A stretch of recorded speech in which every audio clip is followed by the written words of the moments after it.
Merhaba arkadaşlar. Bugün Etherfi'ye bakacağız. Etherfi Binance tarafından listelenecek ve Binance Launch Pool'la beraber Etherfi'nin kurulumu sağlanmış olacak. Bu videoda Etherfi'nin ne olduğuna bakacağız ve neden Etherfi gibi platformlar Ethereum için önemli ve gerekli bunlara bakacağız. İlk olarak Ethereum'un nasıl işlediğini anlamamız lazım. Ethereum Proof of Stake bir yapıya sahip. Önceden Proof of Work bir altyapıya sahipti. Yani madenciler aracılığıyla oluyordu. Şimdi stake yapan makineler aracılığıyla ağın dağınıklığı sağlanmış oluyor. Dolayısıyla staking Ethereum'un en önemli kullanım alanlarından bir tanesi. Ve Ethereum artık öyle bir yapıya denk geldi ki kullanılan gaz ücretleri stake yapan insanlara verilen ücretlerden daha fazla olduğu için Ethereum'un arzı gittikçe aslında azalıyor. Deflasyonist bir yapı kurmuş durumda. Dolayısıyla bunlar işin temel hikayesi. Ethereum için staking çok önemli. Peki Etherfi ne? Etherfi risk staking hizmeti sağlıyor. Öncelikle risk staking'de staking'in farkına bakmamız lazım. Ve Ethereum'da tek başınıza stake yapmakla bu tarz aracı platformlarla stake yapmak arasında nasıl bir fark var bunlara bakmamız lazım.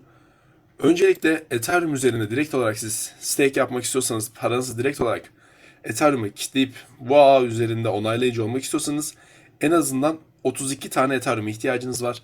32 tane Ethereum'da yaklaşık 130 bin dolar yapıyor. Dolayısıyla Ethereum'u stake etmek, direkt olarak ağ üzerine koymak çok maliyetli. Böyle durumlarda da aracı staking platformları devreye giriyor. Bu aracı staking platformları sizlerin 32 tane Ethereum'a ihtiyaç duymadan stake yapmanızı sağlıyor. Peki şimdi 32 tane Ethereum'um yok. Ben staking yapacağım. Neden restake değil, daha doğrusu neden stake değil restake'i tercih edeyim? Şimdi restake'de de şöyle bir olay var. Normalde stake yaparken sizin paranızı kilitliyorsunuz. Belli şekilde size ödüller geliyor. Ve olay burada bitmiş oluyor. Olaysız dağılmış oluyoruz. Ama restake'de şöyle oluyor. Stake ödülleri yeniden size yatırılıyor. Ve siz kazandığınız ödüllerle tekrar yatırım yapabiliyorsunuz. Yani stake ettiğiniz parayı tekrar başka havuzlarda vesaire stake edebiliyorsunuz. Dolayısıyla daha çok DeFi üzerinde getiri sağlamış oluyorsunuz. Etherfi'da size risk stake hizmeti sunan platformlardan bir tanesi. Bu konuda en ünlü proje bu. EigenLayer. En önemli proje bu ve en ünlüsü bu. Şöyle bakarsanız çok fazla miktarda şu an Ethereum'lar bu projelerin üzerinde stake edilmiş durumda. Restake hizmetiyle beraber Etherfi bunlardan bir tanesi. Basit olarak Etherfi ne yapmaya çalışıyor? EigenLayer'la yani bu adamların hizmetini kullanarak, bu adamların altyapısını kullanarak sizin stake'ten para kazanmanızı ve stake ettiğiniz Ethereum'lar üzerinden yine DeFi platformlarına yatırım yapmanızı sağlıyor. Bu çok Ethereum için optimal bir senaryo çünkü orada stake edilen Ethereum'lar kilitlendikçe ağ daha merkeziyetsiz, daha dağınık hale geliyor. Hem ağ için iyi hem sizin için iyi. Dolayısıyla şu an için kazan kazan ekosistemi diyebiliriz. Bunların riski, şurada bakın your case your coins diyor. Ama böyle aracı bir platform kaçarsa, böyle aracı bir platform patlarsa stake konusunda ciddi sıkıntılar çıkabilir. Hatta bu Ethereum üzerinde ciddi miktarda para kaybolmasına bile sebebiyet verebilir. Ama şu an için herhangi bir sıkıntı çıkmıyor. Bu tarz sistemlerde bakın dağınık bir şekilde. Burada sizin iki tane yolla not çalıştırmanızı sağlıyor. Bu notlarla da daha dağınık halde olup bu ağı yani EigenLayer üzerinde çalışan bu ağı da siz kontrol edebiliyorsunuz. Bu ağ üzerindeki işlemleri onaylayabiliyorsunuz. Burada güzel ekosistem partnerler var. Özellikle Pendle. Ben bunu Twitter'dan paylaşmıştım. Pendle çok güzel bir proje. Restaking üzerinde olan varlıkların yeniden yatırım yapılması vesaire sağlıyor. Burada aracı kurum olarak çalışıyor. Maverick de yine güzel bir proje. Bunlarla da beraber ekosistem partnerliği yapmış durumda.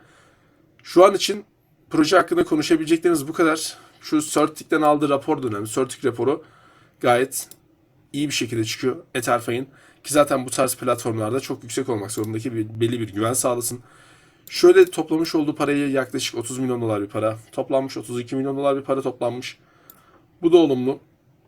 Videoyu çektiğim tarihte herhangi bir tokenin ayrıntısı paylaşılmadığı için fiyat hakkında çok bir tahminde bulunamıyorum. Çok bir şey söyleyemiyoruz. Şimdi liquid staking platformlarına yakın bir market değere sahip olması adil olacaktır. Ethereum üzerinde çalışan özellikle. Burada Lido var. Şöyle baktığımız zaman Lido'da da toplam market değeri, LDO'nun market değeri ve RPL'nin market değeri. RPL 800 milyon. Lido biraz daha fazlaydı diye hatırlıyorum ama şuradan bir kontrol etmemiz lazım. LDO'yu. Şöyle LDO yazalım. Temel anlamda fiyat buradaki platformlar ortaya çıktıktan sonra ve biraz daha grafik oturduktan sonra fiyat üzerine bir şeyler konuşması daha mantıklı olacaktır. Şöyle baktığımız zaman LDO gibi ve şu adamlar gibi Rocket Pool gibi LDO'nun mesela 3 milyar dolar, bu adamların 800 milyon dolarlık bir market değeri var. Kendi üzerindeki TVL'ye bağlı olarak bunun üzerinde şu an yaklaşık 2 milyar dolarlık Ethereum var. Lido'da 40 milyar dolar var. Rocket Pool'da yine 4,8 milyar dolar var. Dolayısıyla 708 milyon dolarlık bir market değeri. Bundan ucuzsa, 700-800'den ucuzsa alım fırsatı verebilir benim gözümde. Ama yaklaşık olarak er ya da geç bu civarlara gelecektir yani. 700-800 milyon dolara gelecektir. Burada da Rocket Pool üzerinde de TVL olduğunu görüyoruz ama buradaki paraların bir kısmının tekrardan buraya kayma ihtimali var. Çünkü sonuç olarak ekstra bir yatırım yapma fırsatı sağlıyor. Temel olarak EtherFi bu. Yani bu tarz projeler, Ethereum üzerine çalışan projeler zamanı geldiği zaman çok güzel bir şekilde yükselecek. Kendi sezonunu bekliyor.